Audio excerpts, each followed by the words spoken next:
Living on borrowed money is like running on a hamster wheel. You're constantly moving, but never getting ahead. It's a trap that keeps you from building real wealth, achieving your goals, and enjoying financial freedom. It's time to break free from the debt cycle and start living a life where your money works for you, not against you.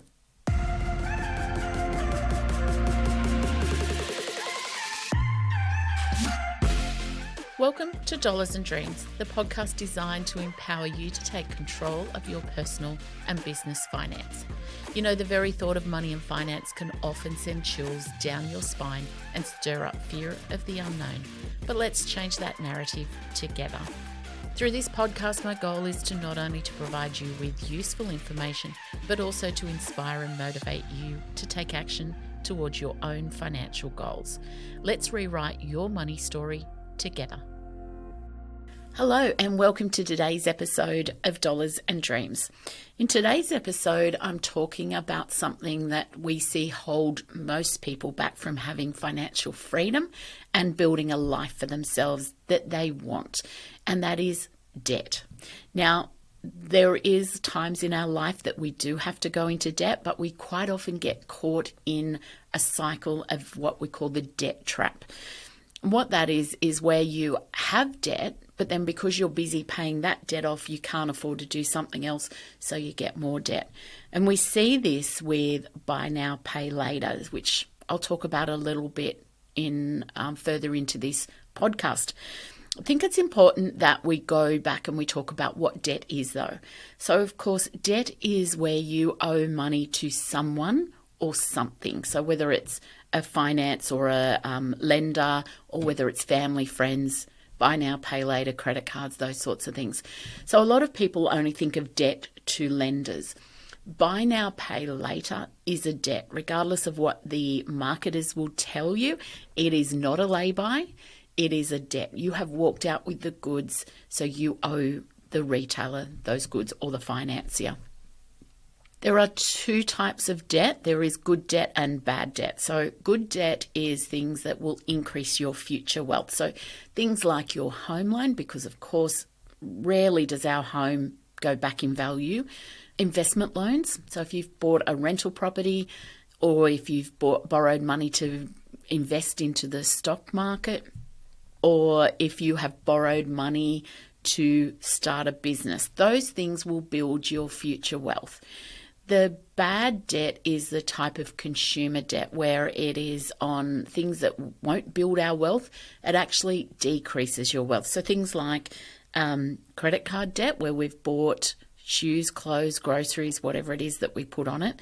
Personal loans, so where you go and get the money to pay off other debts or to buy something that isn't secured. And then there, of course, is car loans. Now, rarely does a car increase in value. I get that a lot of people need a car for their jobs or for because a car's broken down, or where a car is costing more to keep it on the road than it is to buy a new one. I do get that you do need to get car loans for there. There are different types of car loans, and you're probably better off to talk to a mortgage broker. If you need one, reach out to us here. Because if you can get what is called equipment finance, so where it is used more than 50% for business, you actually get a really good interest rate. Some of the car yards will have good interest rates because they're quite often subsidised by the car company. So if you're buying a Toyota, sometimes to increase the Toyota's sales, they'll subsidise the loan. So you can get a loan through the Toyota financier at a better rate than you can by going to your bank. So research obviously where you're getting it. But the problem that we see here in what we do here at jenrichardson.co is we find people are getting into debt with things that they don't consider debt. So people don't consider that buy now, pay later is a debt because they look at it that it's just 4 weekly payments and then I have it. It's just like a modern day version of a lay-by. Well, it's not. And I want to put that out there now. There is a lot in marketing with buy now, pay later because our brains are tuned to see the weekly payment, not the total bill for whatever you're buying. And so we tell ourselves that it's only $25 a week for 4 weeks, not $200.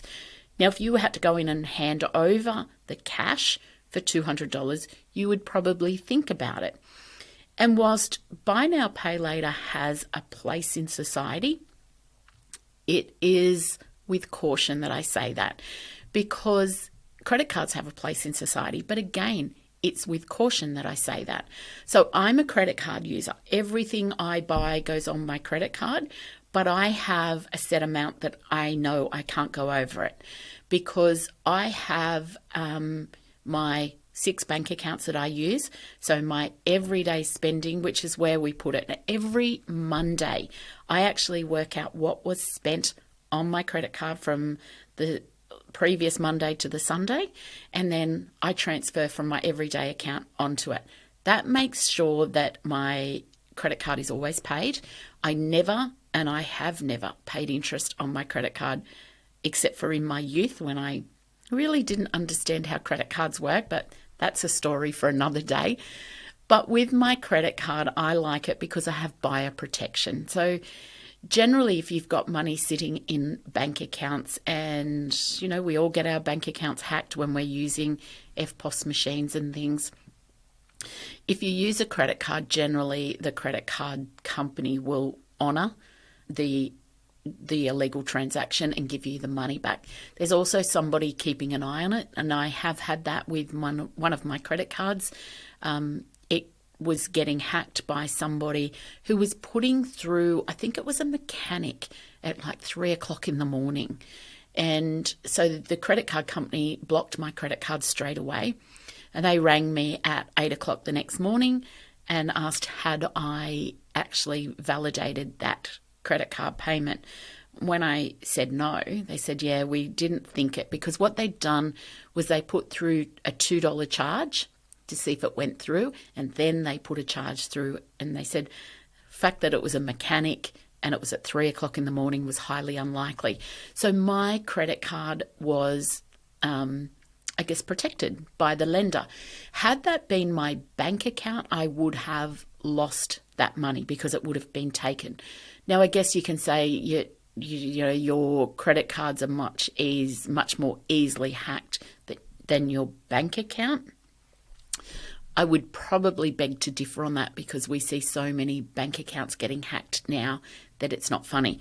But the other side of using a credit card is when I buy things online, I have consumer protection.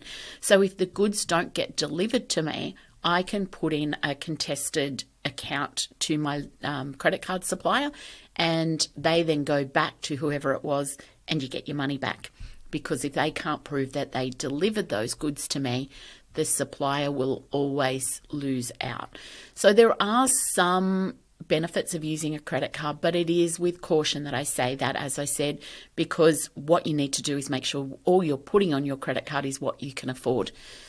I obviously, given my background and what I do, I am really strict at what my limit that can go on that credit card is per week, because as I said, every Monday morning I look at my credit card, and whatever I have spent comes out of the different bank accounts that I have. So if it's my everyday spending, like my grocery bills or anything like that, it comes out of my everyday spending account.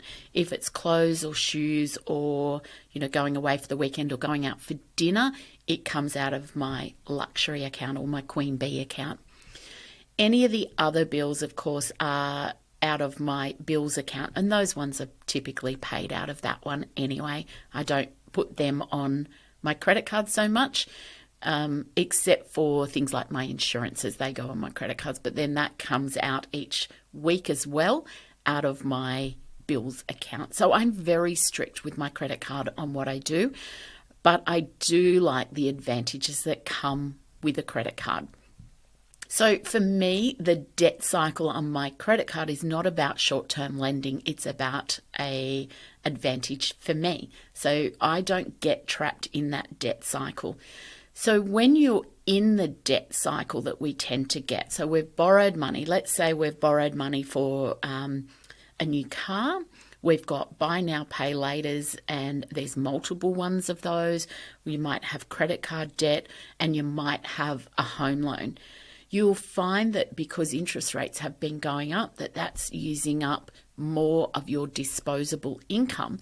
So then you can't afford to live. So you then go into what we call the debt cycle.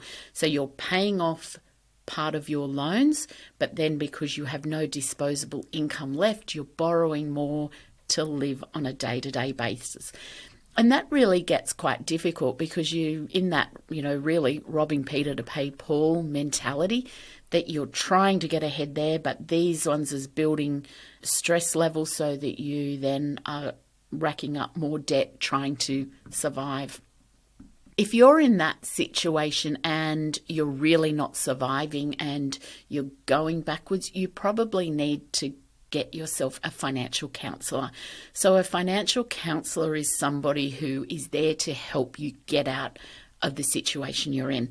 Very different to what we do here at jenrichardson.co. We're here to show you how to be better with your money. So where you are circling the drain and you're going to get items repossessed and you're defaulting on your loan and your home is going to get sold from under you, reach out to a financial counsellor for immediate help. If you're not in that situation, but you're just getting into that point that your debt is using up a lot of your disposable income, so you're not getting ahead, you're not paying off your debt, and you just keep going round and round in that hamster wheel. That's what we do here at jenrichardson.co. Now, I have a course called My Money Makeover, which is where I work on, firstly, your money mindset, because if you have the wrong mindset with everything, you will never get ahead because you're telling yourself you don't have the ability. It becomes a self-fulfilling prophecy. So you don't. So we look at your mindset. We look at where you spend your money. We look at how to pay off debts and the strategies to pay off those debts. But we also look at how you can put in place a way to reduce your spending and build additional income into your days and your weeks so that you have money to pay off your debt without it impacting your current disposable income. Because if there is no change in your life, there is no change in your situation. There is no magic wand, there's no silver bullet, and there are no pixies down in the back corner of your backyard. You need to make change in your life to get ahead financially. But sometimes you need to make change, but you're not quite sure how to do that. So the first step we always say is, one, look at your money mindset. Look at how you're approaching money. Do you have FOMO? So you're spending more money because other people have what you want. So you're trying to keep up with the Joneses. Are you looking at where your debts are and looking at a strategy to pay them off? And there has to be a strategy for paying off debt. It doesn't happen without you taking active approach to paying it. We also look at your spending. So on my jenrichardson.co website, I've got a money dashboard. So you can download that. It is completely free. There are no strings attached. Download it and track where you're spending your money. Because once you know where you're spending your money, you have the strategies to make changes. And small changes is what you're looking for. You're not looking for the dramatic, I found $500. And we see those on some insurance ads, don't we, where they say so-and-so got their car insurance for $388 cheaper. They are few and far between. But saving $50 a fortnight on your grocery shopping is doable, and it is much more effective than finding the $388 on your car insurance, because that's a one-off. It happens the first year, probably not going to happen the second year. But if we're looking at saving $50 a fortnight, that's a lot of money. We're talking significant changes to your financial position. So that is what knowing where you spend your money can do. When you find that saving, you can use that to pay off your debts. So you can either use the snowball method or the avalanche method. You can also look at potentially refinancing, so to consolidate your interest payments into one loan and get it at a lower rate. There are some catches with refinancing, so don't do that without reaching out to us here, and we'll go through those catches with you. Because we see people that will refinance their loans into, say, their home loan, which has a lower interest rate, but then they end up paying more in interest because instead of paying it off over 5 years, they're now paying that loan off over 20 years, and they will pay significantly more in interest had they stayed with the loans that they had. So be very careful with your living on the debt cycle that you get to, because you might say, oh, I'll just go on holidays, enjoy myself, I'll get that out, and then I'll come back and worry about that debt. When you come back, there will be something else that is in your life that you want or need to do. So getting ahead is about drawing the line in the sand, and I want you to do that today. So as you listen to this podcast, make a decision that from today moving forward, you will not incur any more debt. You will bite the bullet. You will find strategies of how to pay your debt off as it is without increasing your debt. And I was talking to one of my clients the other day who has a butchery shop, and he had advertised on his website, buy now, pay later. And I said to him, surely nobody is buying their meat on buy now, pay later. 40% of his income is now coming from buy now, pay later, where people can't afford to buy their meat but still want their meat and are putting it on buy now, pay later schemes. Now, he said those same people are coming back next week and buying meat again on buy now, pay later. So they are now trapped in that debt cycle that they're paying for their meat from week 1, which they've long eaten and they're still paying it off. Then got their second week, which they're paying on top of their first week, and it just keeps going to the point that that will actually drive them to being non-financial, which means that they can't cover what their living costs are. So it is important that when you're looking at this debt cycle, that let's look at your good debt and your bad debt. Remember, as I said at the start of the podcast, good debt increases your wealth, bad debt decreases your future wealth. Look at getting rid of your bad debt first, and that should be a priority. However, before you start paying off any debt, I want you to have what we call an OMG account, or what other people call an emergency fund, because emergencies are always going to come up in our life. Fridges are going to break down, washing machines are going to stop, cars need an unplanned, engine replacement or whatever.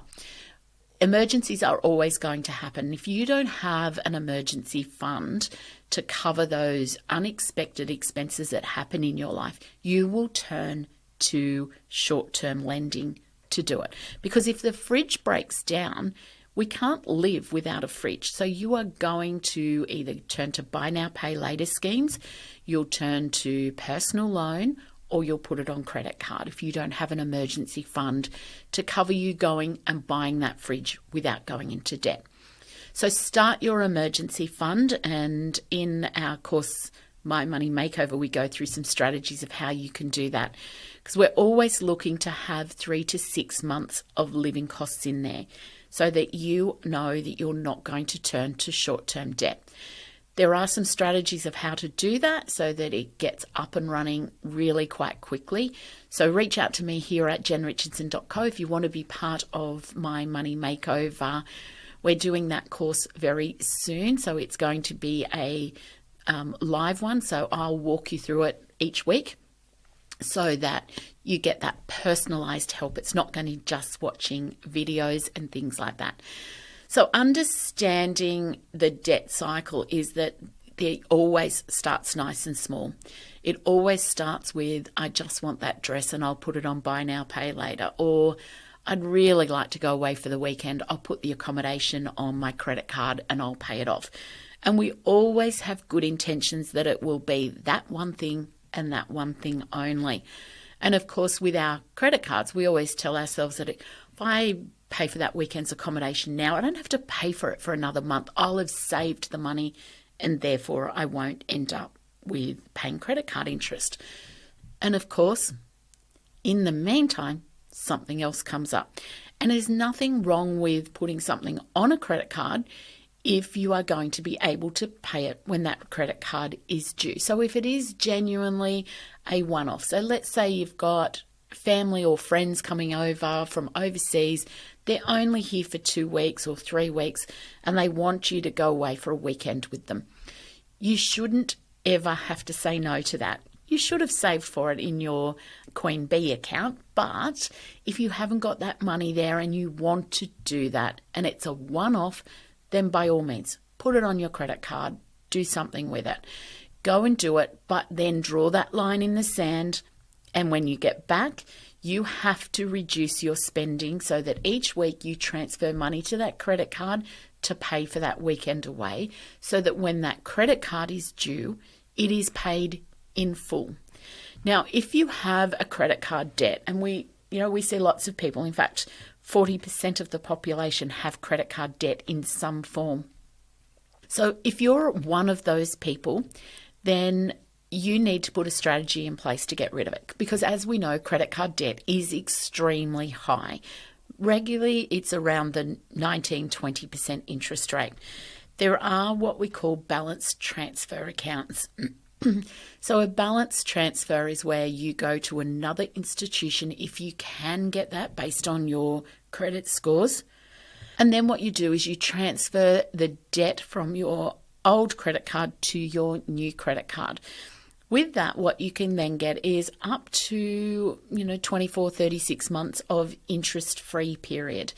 And you can then pay that credit card debt off without incurring interest. That gives you a chance to get off the debt cycle. The catch to it is that you cannot use that credit card for anything else, because whenever you make a payment, it will come off your balance transfer, not your current purchases. So your current purchases will then incur interest. So if you have done a balance transfer to another credit card, it is important that you understand that you need to draw that line in the sand again and never use credit card debt until your credit card is gone. And for some people, credit card is not the thing that they should be doing. So if you've racked up credit card debt, I would suggest that credit cards aren't for you, or you need to re-educate yourself on how to use a credit card correctly. As I said at the start of this podcast, credit cards are a great financial instrument that we have at our disposal, but they've got to be treated with respect and they've got to be dealt with in a financially responsible way. So if you've racked up credit card debt and circumstances haven't changed, then I'd suggest that you probably shouldn't have a credit card, and you should cut it up and learn to live on a day-to-day basis through the 6 bank accounts and budgeting that we do in My Money Makeover. So as I said, credit card and the debt cycle always starts small. It always does. It's never a huge purchase that gets you into that cycle. It's part of what we call the lifestyle inflation or lifestyle creep. If you haven't listened to my podcast on lifestyle creep, please listen to that one, because it is really important that you understand what lifestyle creep is and how you cannot be part of that. The interest rate to pay it off is important. So potentially you need to look at refinancing, whether that is refinancing all your debt into a far better interest rate.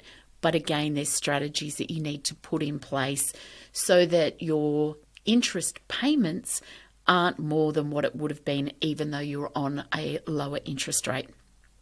Paying off all your loans can be done either on the snowball or the avalanche method, depending on what suits you and your own psyche. So, as I always say, I am huge on money mindset, and understanding what your psyche is around money is really important when it comes to which of those strategies that you use to pay off your loan. So, of course, the snowball method is you just list all your loans and you pay the smallest balance off first. So you pay the minimum payments on everything else. You pay everything that you can onto the lowest one. Once that one's done, you then work to the second lowest balance. Again, you would pay the minimum payments on all your other loans, and then just pay everything you can on the second one. So the snowball method means that you're paying off smaller loans. So that can give you a real sense of accomplishment. If you're the person that needs that to keep going, that's a great method.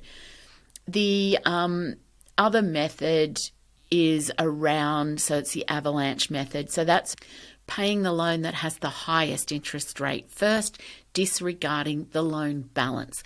The idea behind the avalanche method is that by paying off the loan that has the highest interest rate, you will actually pay less interest and therefore you will get ahead financially. Because it may not be the lowest balance that you're actually paying off first, sometimes that isn't suitable for people that need to be able to tick a box and move on. So of course that is completely based on your psychology and the way you work with money. As I said in my Money Makeover, the very first module we work in is working on your money mindset so that you take a different approach to money than you have in the past, or understanding why you do what you do. The long-term consequences of not paying off your debt is obviously the psychological impact. The stress that's involved with money is very much underrated by a lot of people, and it is now the very first reason that people end up in separations. So it used to be infidelity was the number one reason that relationships would break down. It is now money and the stress that is related to money. And of course, with all the rising costs that we've had over the last couple of years, that is growing and growing. And, even just here in my business, we're seeing more divorces and separations than I've seen for a lot of years. So getting control of your money, getting control of your debt, and getting off the debt cycle is really important if you want to keep your relationship with your partner nice and amicable. I talk about quite often and certainly in my courses about how it's important to understand the money mindset of your partner, because quite often we think that our way's the only way, and it's quite often not. People will have grown up with a different exposure to money and the thoughts and processes around money, which is what we call the money mindset. And of course, you need to find a medium ground. You also need to have discussions around money. And this is one of the things my eldest son and his partner, they have very different money mindset, because my kids have obviously grown up with me talking about money. My kids have been educated in money from the minute they could talk. And so it's been a very natural process with my kids. They're very good at saving. They've never racked up debt. They know how to budget and build their own financial wealth. And my son's partner's grown up in a different environment. And that doesn't make one of them better than the other. It just means they have a different approach to things. And I remember him saying to me when they first started together, could I sit down with her? And my answer, of course, was no. It's not about me educating her. It's about you coming to a happy compromise. There has to be a compromise. Your way is not the only way. But they have put this aside for a while, and it was, 6 months or so they'd been living together, and then all of a sudden they needed to have that discussion, and they did. And it's been a lot happier between them now, because he was frustrated about her approach to money. She was frustrated about his approach to money.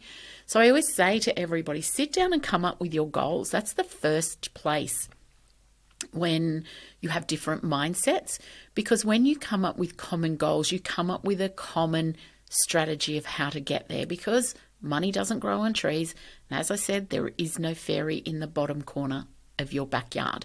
So once you have come up with your goals together, you can then work out a way to achieving your goals. And as a couple, when you're working towards shared goals, you become more aligned in your processes. So have that difficult conversation, and it doesn't have to be sit down, television off. Start the conversation quite casually. What do you want to do next year? What would you like to do? Where do you want to live? Do you want to go on a holiday somewhere? Where's your thing? Once you start those very casual conversations with your partner, you then start to get a little bit aligned in your approach to what you want to do as your goals as a couple or as a family. Once you have those aligned goals, it makes that conversation of sitting down and saying, okay, well, we want to take the kids to Fiji next year, or we want to take ourselves on a cruise, or, we want to buy a house in 2 years' time. Once you have that common goal and you've agreed on that goal, then the conversation you have of, how are we going to get there? How much do we need? What do you think we need to take the kids to Fiji? Once you come up with an amount, then you are on those stepping stones without you even having the discussion. Whereas if you sit down and say to them over dinner, hey, you're spending way too much on clothes, we're never going to be able to go to Fiji, that's never going to end well, and it will not get you to where you want to go. So creating the end goal is the first place. Then you will create the stepping stones of how to get there by working out how much money you need, so that then you put the steps in place to get there. Once you start to have those conversations, you will get off the debt trap because you'll be working towards one goal of saving. Whereas if you don't have that conversation, what's going to happen in a year's time is you'll go, we want to take the kids to Fiji, we've got no money saved up, let's just, I saw on, XYZ site that you can do buy now, pay later for a holiday, let's do that. If one person then says, no, I'm not going into debt for a holiday, and the other person goes, but we said we were going to go on holiday, you then have conflict. So that it then becomes a choice of, do you go into the debt cycle and have conflict because you're arguing over paying off a debt, or do you not have the holiday and then have conflict because you didn't do what you want? So you can see how the debt cycle can create angst in relationships and how it can be easily avoided by having those conversations. Remember, buy now, pay later is still a debt. It is still something that you have to find the money. And if you haven't found the money before, what makes you think that you're going to find the money once you have that buy now, pay later in place? So it is important to break the debt cycle. We all go into debt at times because of things. So as I said, emergency fund is the key to it, because that quite often is where our personal loans start. So, the car broke down, so we need to have it fixed. The mechanic's bill was $2,500. Don't have it. I have to either pay for it on credit card or I go and get a personal loan. All of a sudden, you're trying to pay that personal loan off. And if you'd never saved before you had the loan, what makes you think you're going to find the money before? So that's where we start to increase, because all of a sudden now we're trying to pay that debt off. We've got now less disposable income, so we're racking up credit card debt or racking up buy now, pay later debts. Or we're just not paying our loans, and then we run the risk of having defaults on them or debt collectors chasing us and the stress that goes with that.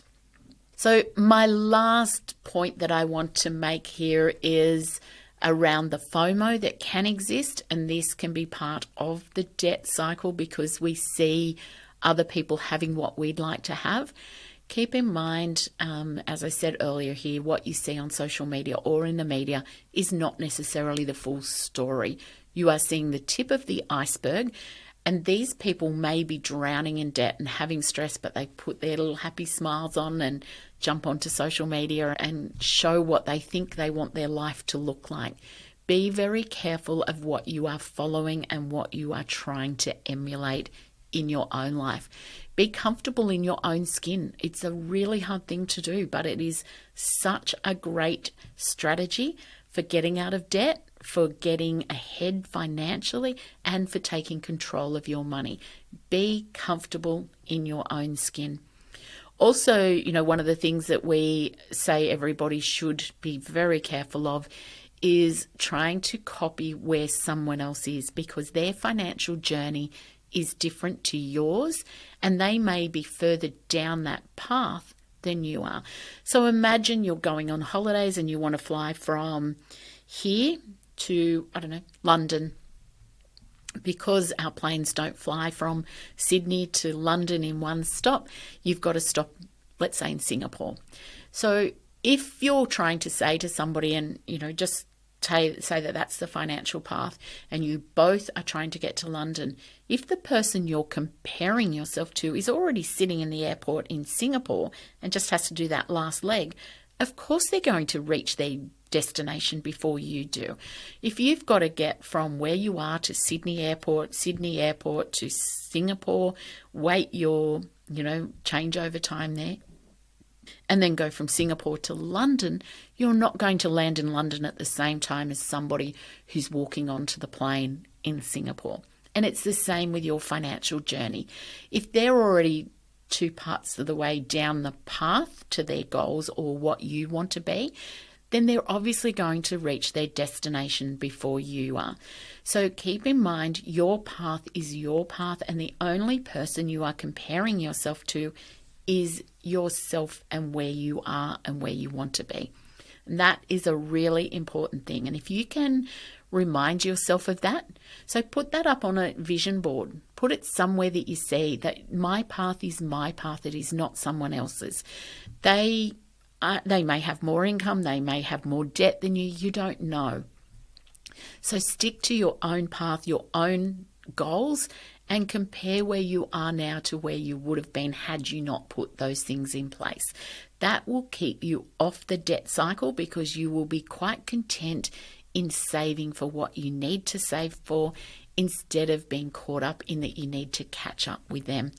Because I don't care how fast that plane can fly from Sydney to London, you will not catch them before they land in London if they're already in Singapore. So keep that in mind. Keep in mind also that the illusion of wealth created through debt is not a great strategy. It is not. It is an illusion, and all illusions will fall apart whenever they are. So don't forget, if you want to download my money dashboard to keep track of your spending, it is completely free, no catches, and you'll find that in the resources tab on my website, jenrichardson.co. Or if you're ready to change your financial future, you want to take control of your money, come join me in my money makeover. As I said, we're about to launch a live one, so it'll be done week to week with me. You'll be in Zoom calls, you can get all the help that you need, and you will be in a far better financial position with some help and somebody to keep you on track. So that's it for today. Don't forget to like and subscribe wherever you're watching or listening to this podcast. Reach out to me if you have any questions, or if there's anything that you'd like me to cover in these podcasts, because this is here for you to help you on your financial journey. So have a lovely week, and I look forward to seeing you next week in my podcast. And of course, if you have anybody that you think could benefit from what I teach, send them over my way, and I would love to help them too. Have a great week, and I'll see you next Thursday.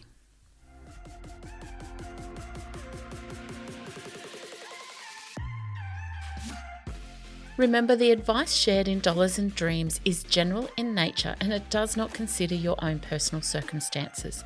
Dollars and Dreams is for educational purposes only and should not be relied upon to make investment or financial decisions. If you need more help, please reach out to a financial advisor for tailored personal advice. Don't forget to click that subscribe button so you don't miss out on future content. And please leave me a review. Your feedback really helps me to reach other people chasing their money dreams. You can find me over on Facebook and Instagram to connect with me. You will find the link in the bio, or head over to my website at jenrichardson.co, where you will find free content and learning tools.